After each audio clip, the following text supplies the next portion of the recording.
Olá, seja bem-vindo, é uma alegria compartilhar a palavra contigo e hoje nós estamos em Oséias, capítulo de número 5. Abra a tua Bíblia porque a minha já está aberta. Versículo 1.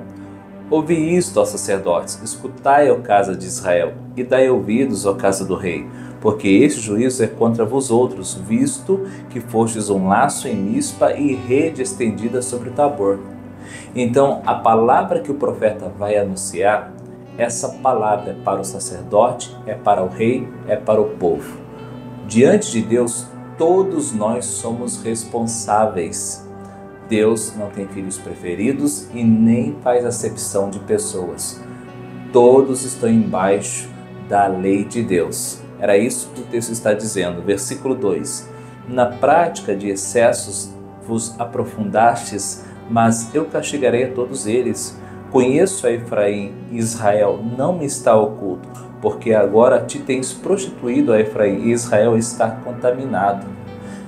Não está oculto, eu te conheço, João, eu te conheço, Maria, eu te conheço, Pedro, eu te conheço, José, eu te conheço.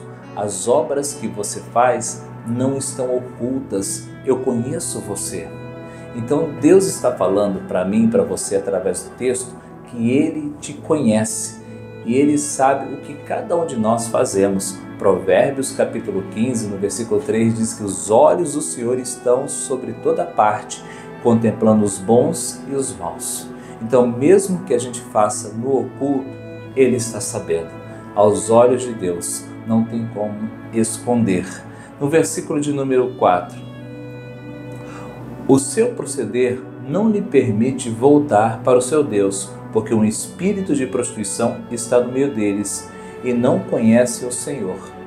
Então o pecado era tanto, a iniquidade, que já não tinha como voltar atrás. A prática já tinha se tornado um hábito e não tinha como voltar. Eu, lendo esse texto, eu sempre penso que o pecado que você não domina, você se torna escravo dele. Presta atenção, o pecado que você não domina, ele se torna um senhor na tua vida. Lembra que a tradução da palavra Baal é senhor. Então eles estavam cultuando Baal, o deus da fertilidade, e Baal era senhor na vida deles. Então todo pecado não vencido se tornará um senhor na tua vida.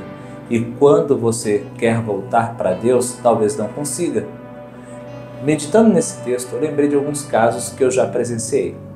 Quando criança, eu lembro que meu pai tinha um bar, e nesse bar eu já vi pessoas bebendo e falando assim: a partir de hoje eu não bebo mais, a partir de hoje eu nunca mais colocarei um gole em minha boca. No outro dia, estava lá no bar. Faziam promessas que nunca mais iria beber, no outro dia estava bebendo. Eu vi pessoas que amassou a carteira de cigarro na mão, chorando, amassando a carteira de cigarro. Pegou a carteira de cigarro e jogou longe. No outro dia, estava procurando aonde jogou a carteira de cigarro e desamassando os cigarros para continuar fumando. Eu lembro de um caso que uma vez eu vi na igreja, de um homem que ele cometeu adultério, se separou da esposa, foi atrás das amantes e ele se contaminou com a AIDS. E aí ele volta para a igreja, a esposa então agora o recebe novamente, mas ele já estava num estado avançado, porque aquele tempo, há 30 anos atrás, a AIDS matava muito. E eu lembro, eu era jovem na igreja e ele já entrava de cadeira de roda, A esposa que foi desprezada agora estava carregando uma cadeira de roda e quando chegava no culto, a cabeça dele ficava mole. A cabeça caía para um lado, a esposa levantava, caía para o outro lado, a esposa levantava. Tinha um dia que a cabeça caía para trás, a esposa trazia para frente. Ele já não tinha muito movimento por causa do pecado. Então, esses casos que eu estou te falando, talvez pensaram em voltar atrás, mas já não dava mais tempo. E talvez hoje você está na prática de pecado que está te levando para a destruição. Está destruindo o teu casamento, está destruindo a tua família, está destruindo o teu ministério, mas parece que está cego. Continua nesse caminho, mesmo Deus trazendo advertência, mesmo Deus enviando o profeta, mesmo Deus falando contigo, muitas vezes o ar é de deboche. Eu não sou que nem esses crentes. A minha vida eu levo desse jeito. Eu gosto, né, de viver assim. Tudo bem, mas um dia virá um preço. Um dia a conta vai chegar. Olha no versículo de número 5. A soberba de Israel abertamente acusa. Israel e Efraim cairão por causa das suas iniquidades. Judá cairá juntamente com eles. Então a soberba, o orgulho, não, eu vou continuar assim. Eu não vou ouvir ninguém, não preciso ouvir ninguém não. Ninguém manda de mim. Eu bebo, eu fumo, eu faço o que eu faço por aí, mas é com meu dinheiro, eu trabalho muito e eu mereço. Merece?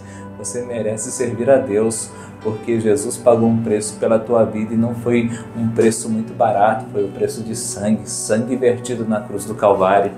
Versículo de número 6. Estes irão com os seus rebanhos e o seu gado à procura do Senhor, porém não acharão, ele se retirou deles.